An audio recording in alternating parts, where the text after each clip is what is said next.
It's 1:17 a.m. You're lying in bed, half asleep, casually swiping through Tinder. Left, left, left. Then, right. It's a match. For a second, you're actually excited. You open the chat, you type something, delete it, type it again, and just as you're about to send, upgrade to see who likes you. Seriously? You came here because you wanted to meet someone. So why does it feel like the app keeps putting a price tag between you and that person? And here's the weird part. The app makes money when you stay. It makes money when you swipe. It makes money when you want more likes, more matches, more visibility, more chances. But if you actually meet someone, fall in love, and delete the app, you become a customer who doesn't need the product anymore. So here's the uncomfortable question. Is a dating app's best customer the person who finds love or the person who keeps looking? Think back to the first time you downloaded a dating app. You weren't thinking about subscriptions. You weren't thinking about algorithms.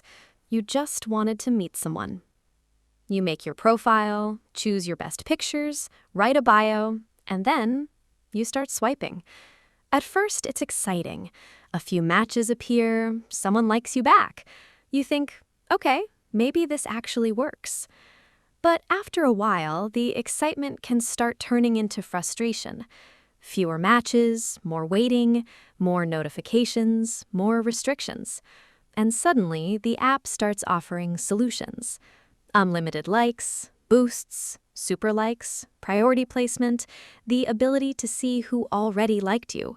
For a few dollars, you can supposedly improve your chances. And that's where the dating app becomes something more interesting, because it's no longer just connecting to people, it's monetizing the search between them. Consider Match Group. It's one of the biggest companies in online dating, with platforms including Tinder, Hinge, Match, and others. And like any major business, it needs revenue. A significant part of that revenue comes from users paying for premium features and subscriptions. And look at what those features are actually selling. More visibility, more likes, more information, more opportunities. Basically, a better chance. And that's an important distinction. You're not paying for a relationship. The app can't sell you that. You're paying for access to a system that might eventually lead to one. And that creates a strange economic relationship. Because the moment you succeed, the transaction can end. You meet someone, you start dating, things work out. You delete the app. That's fantastic for you. But from a subscription business perspective, you've just become someone who no longer needs the subscription. And that doesn't mean the company wants you to fail. It means something much more subtle. The search itself has economic value. Let's say you've been swiping for an hour. Nothing. Then suddenly you see it, boost your profile, get seen by more people. So you pay. For a limited period, your profile gets increased visibility. And maybe it works. But think about what you're actually paying for. You're paying to be seen more than the people who didn't pay. It's basically a digital queue. Imagine 100 people standing in line. 10 of them pay to move closer to the front. Great, but now another 30 people pay. Then another 30. Eventually, everyone is paying to move forward. And the advantage starts disappearing. That's the interesting part. The value of the boost exists partly because not everyone has it. So the platform can keep selling you the possibility of being more visible. Not a guaranteed date, not a guaranteed match, just better odds. And humans are very willing to pay for better odds when something feels important, especially when the thing you're looking for is another person. Then there's another incredibly effective feature. You open the app and you see someone likes you. You tap it, there's the profile, blurred. You can see just enough to know that someone is waiting on the other side. But there's a catch. Want to know who it is? Upgrade. And suddenly, you're not paying for a date, you're paying to remove uncertainty. The app has created a tiny mystery. Who likes me? And now your brain wants the answer. That's powerful, because uncertainty can be more tempting than information. And the app doesn't necessarily have to force you to buy. It just has to make the possibility feel valuable enough that you want to. Now zoom out, because this isn't just about boosts or blurred profiles. It's about the basic economics of the platform. More people using the app means more potential matches. More engagement creates more opportunities to sell premium features. More paying users means more revenue, and more users staying on the platform means the business continues operating. Now imagine the opposite. Imagine an app where almost everyone found a compatible partner within a few weeks. You meet someone, you go on a few dates, it works. You delete the app, and millions of other users do exactly the same thing. That's an amazing outcome for the users, but it also means the platform is constantly losing the people it successfully matched. And that's the strange paradox of dating apps. Their ideal outcome for you can also be the moment you stop being their customer. But here's where we need to be careful.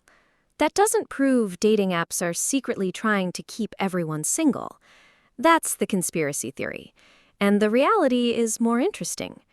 You don't need executives sitting in a room saying, "Let's make sure nobody finds love." It doesn't have to work like that.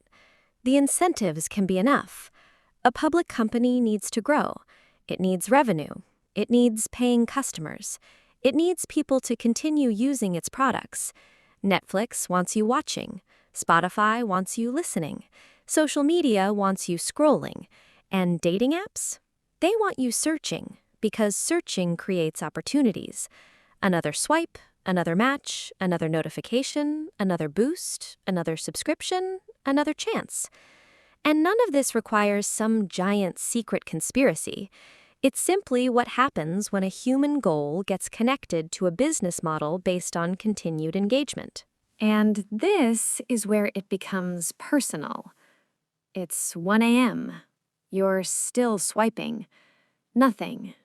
You swipe again. Nothing. Again. Nothing.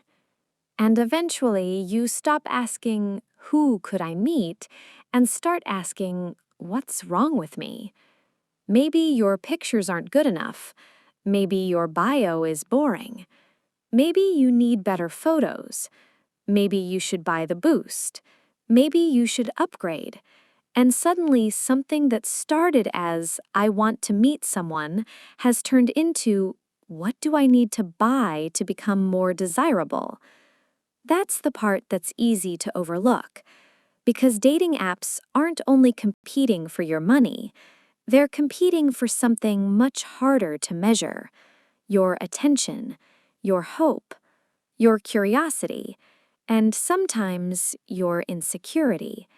And those things can keep you coming back long after the initial excitement disappears. So no, dating apps don't necessarily need you to stay single forever. That's too simple. They just need the search to continue.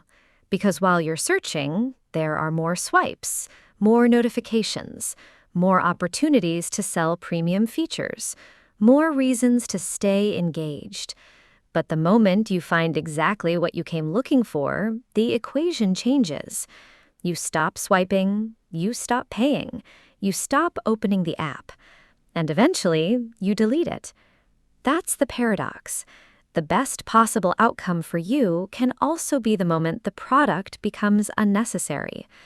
So the next time a dating app tells you that you're just one more boost, one more subscription, one more swipe away from finding someone, remember what you're actually buying. Not love, not a guaranteed relationship. You're buying another opportunity to continue the search. And maybe that's the strangest thing about dating apps. They don't have to keep you single. They just have to keep you looking.